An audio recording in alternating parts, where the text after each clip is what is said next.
the moment the sky turned against them.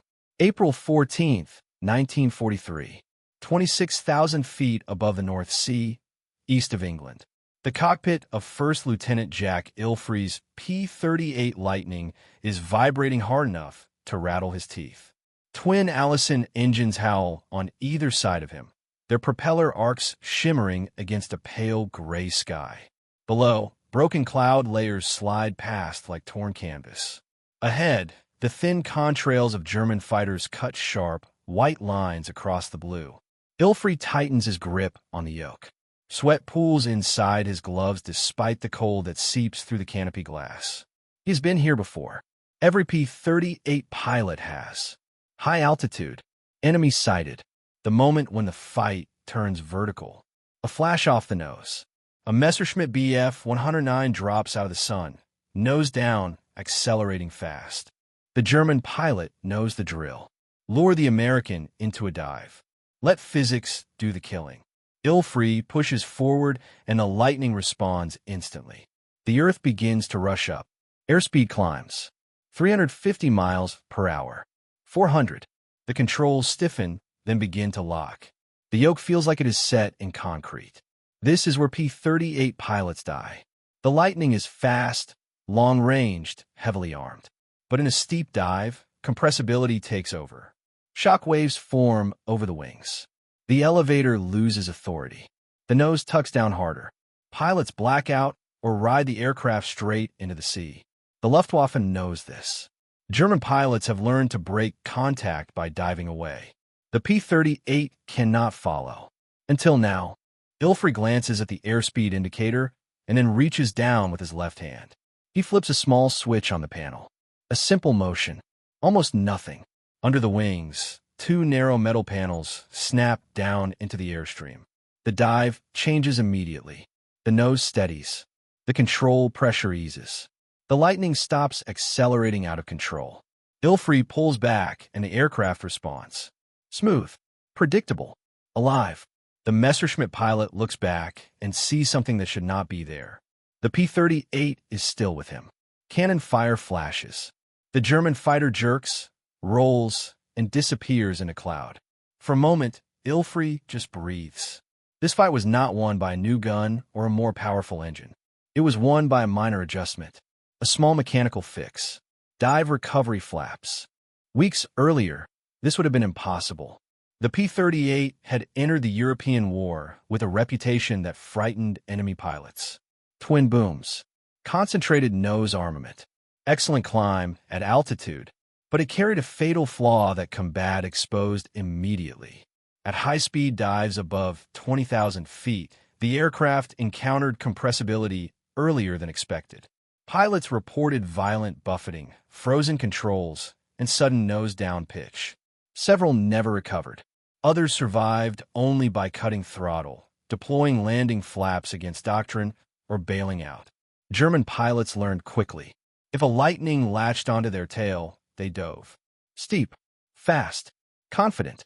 American squadrons watched victories turn into funerals. Back in England, engineers and test pilots studied the problem obsessively. Wind tunnel data, accident reports, shattered airframes pulled from fields and coastlines. The answer was not more power. It was control. The solution was almost embarrassingly simple. Small dive recovery flaps mounted beneath the wings, just outboard of the engine nacelles.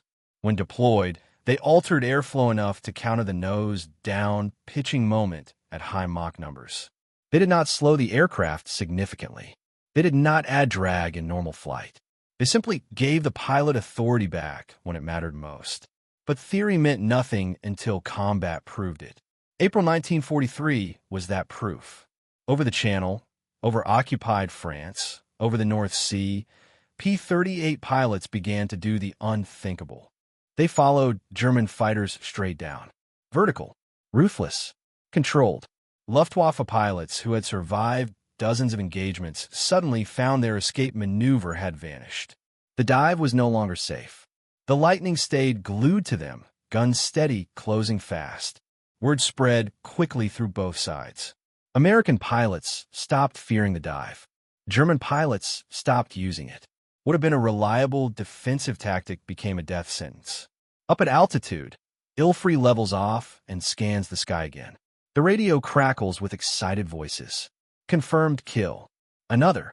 Then another. He knows what this means, even if no one says it aloud. The rules of the air war have just changed.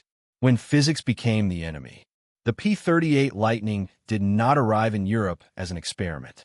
It arrived as a promise. Twin engines meant safety over water. Long range meant escort missions deep into enemy territory. For machine guns, and a 20mm cannon packed into the nose meant no convergence problems, no wasted fire. On paper, it was one of the most lethal fighters ever built. But war does not care about paper. By late 1942, the first combat reports began filtering back from pilots flying high-altitude patrols and bomber escorts.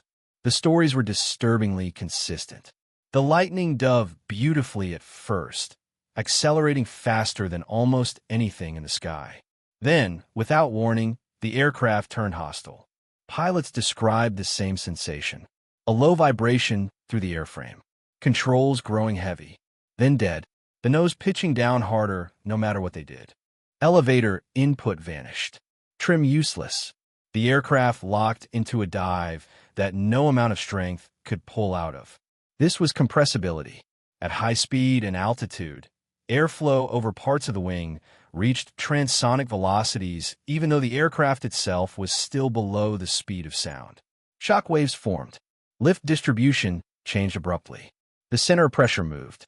The P-38's design made it particularly vulnerable to a powerful nose-down pitching moment once this threshold was crossed. German aircraft experienced compressibility as well, but their lighter airframes and different wing profiles delayed the worst effects. More importantly, German pilots were trained to exploit it. They watched P-38s disintegrate trying to follow them down.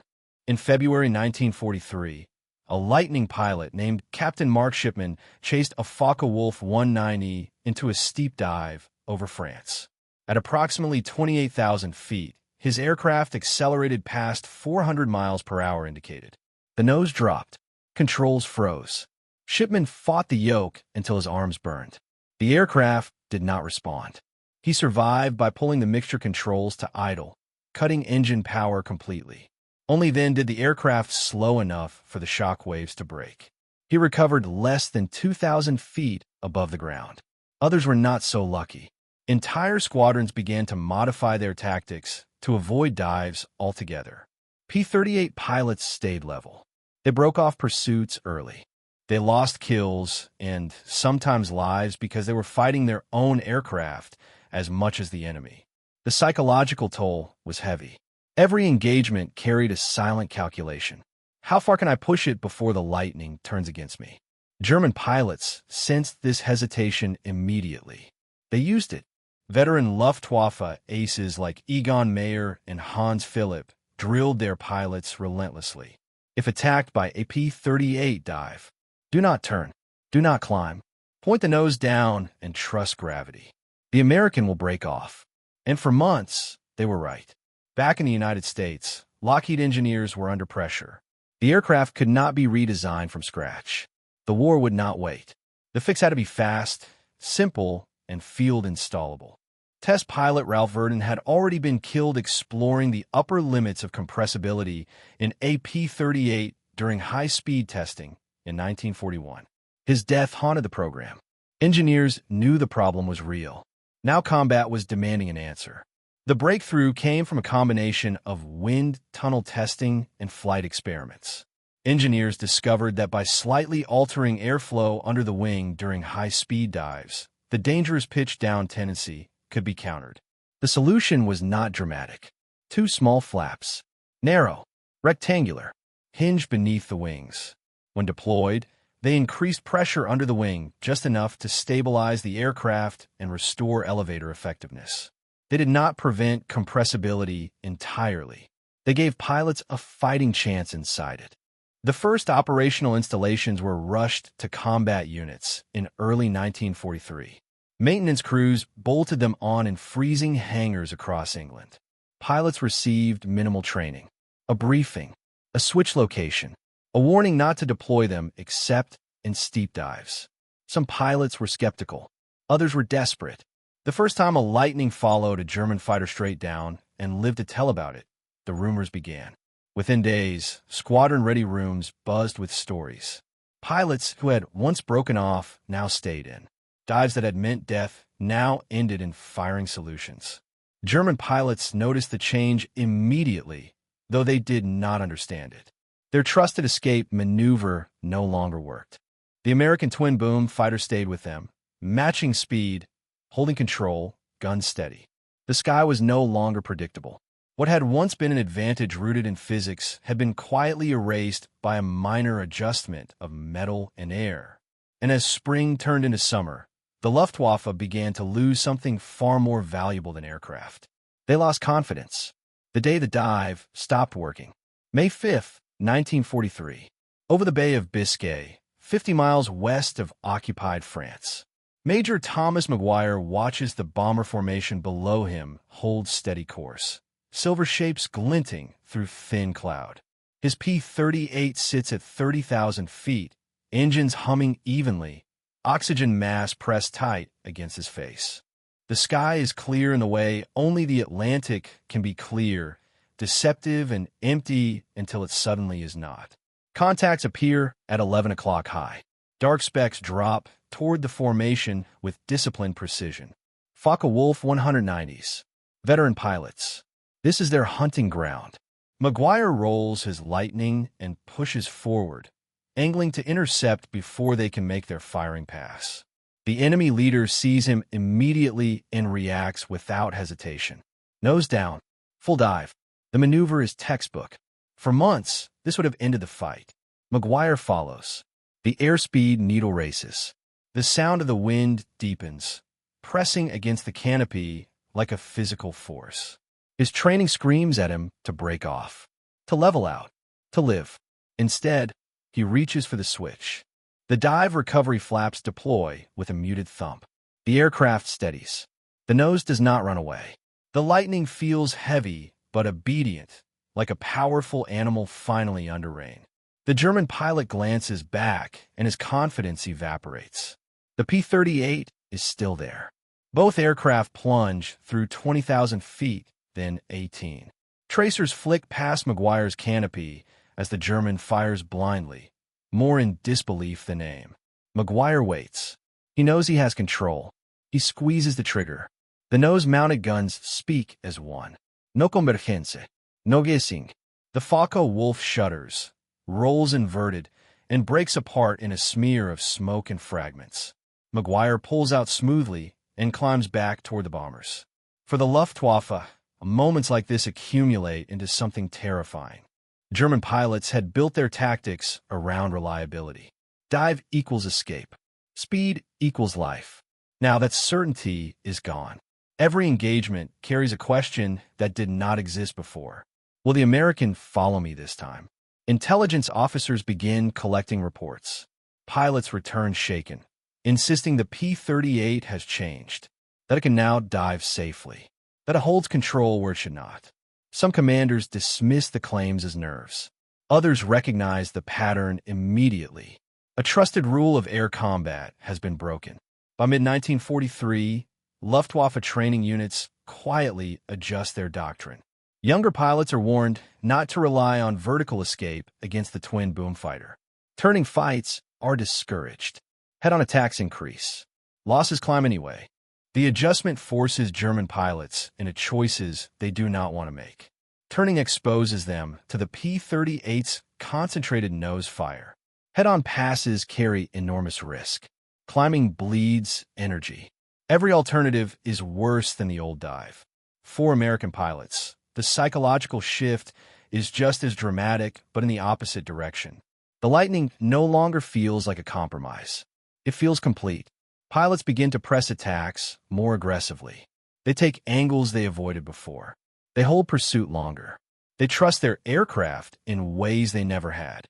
This confidence feeds success. Success feeds confidence. Squadron kill boards begin to change.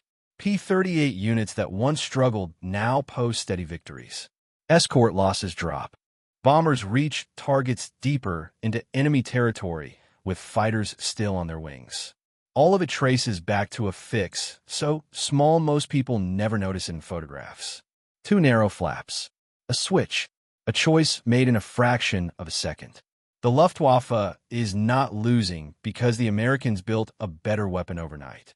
They are losing because their opponent removed a single assumption from the fight. In the air, assumptions keep pilots alive. When they vanish, so do the men who relied on them. The quiet shift in air superiority. June 1943. 15,000 feet above Western France. Captain Robert Petit can tell something is wrong before anyone says it over the radio. The bomber stream below him is intact. His fuel is good. The sky is clear. And yet the German fighters hesitate. They appear at range, probing. One climbs, another turns away. No immediate dive. No sudden vertical escape. The enemy is cautious now. That alone tells him everything.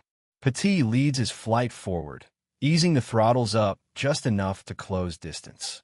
The P-38s move like a single organism, twin booms steady, propellers biting clean air.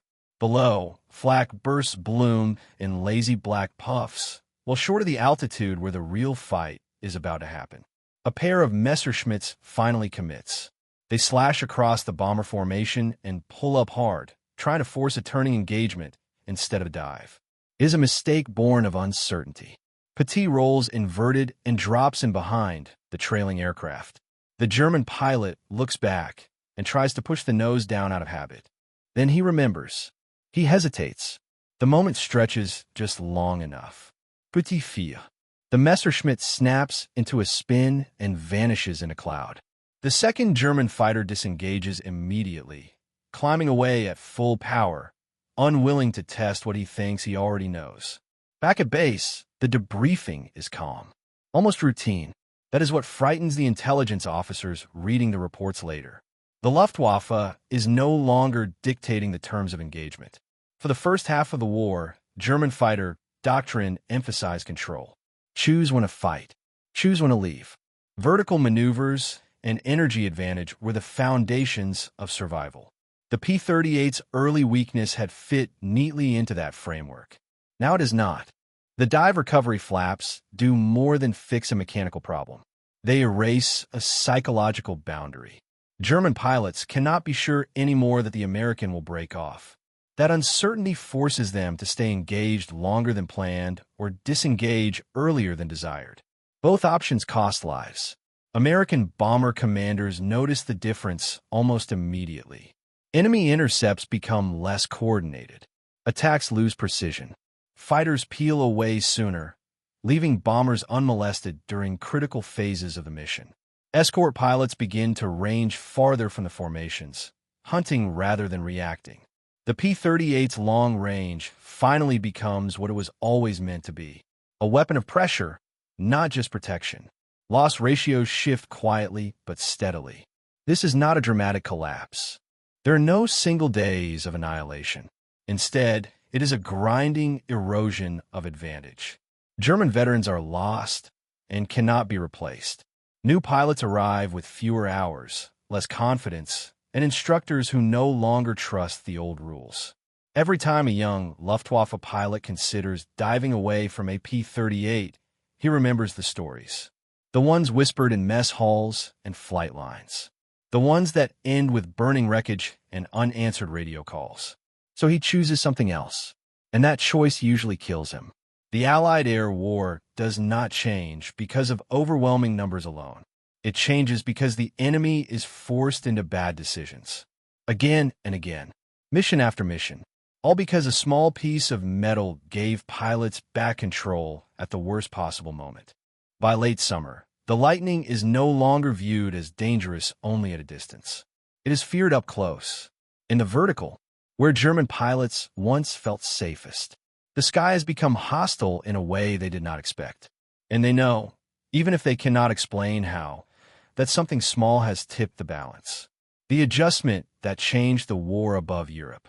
August 17, 1943. Schweinfurt, Germany. 30,000 feet. The sky above the bomber stream is thick with contrails, vapor scars crisscrossing like chalk lines on slate. Dozens of B-17s grind forward in tight formation, engines straining, bomb bay doors locked shut for now. This is deep penetration, the kind of mission that once guaranteed heavy losses. Above and ahead, P-38 Lightnings spread wide, deliberately visible. Second Lieutenant Charles Tanner scans the horizon, eyes aching from hours behind the mask. He knows the Luftwaffe will come. They always do here. The only question is how. Contacts bloom on the edge of vision. Messerschmitts and Focke-Wulfs climbing hard, trying to build altitude before the merge.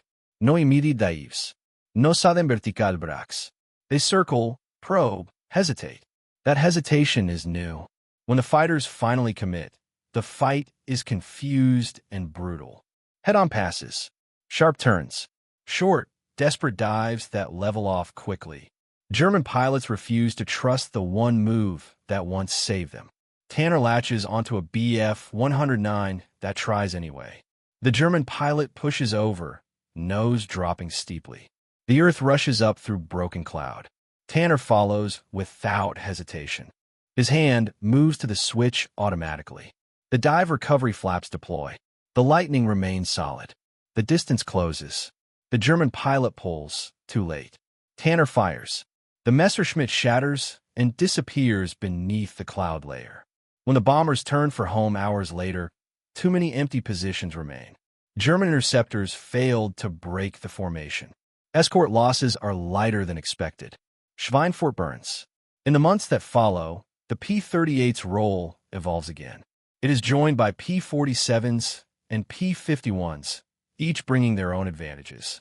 But the Lightning's contribution is already sealed into the Air War's foundation. It proves something essential.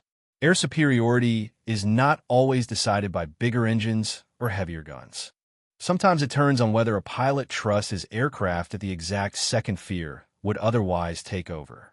The dive recovery flaps never make headlines. They do not appear in recruiting posters.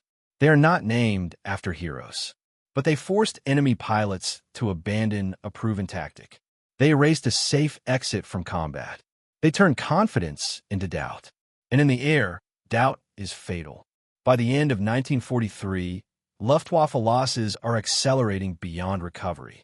Training hours drop. Fuel shortages grow. Veteran pilots vanish faster than they can be replaced. Every fight becomes a risk instead of calculation. Allied pilots, meanwhile, press harder, stay longer, follow deeper, because they know that when the fight goes vertical, when the sky tries to take control away, a small adjustment will give it back. The P-38 Lightning did not become untouchable because it was perfect. It became untouchable because someone noticed a flaw, understood it, and fixed it just enough to change how the enemy thought. In war, that is often enough.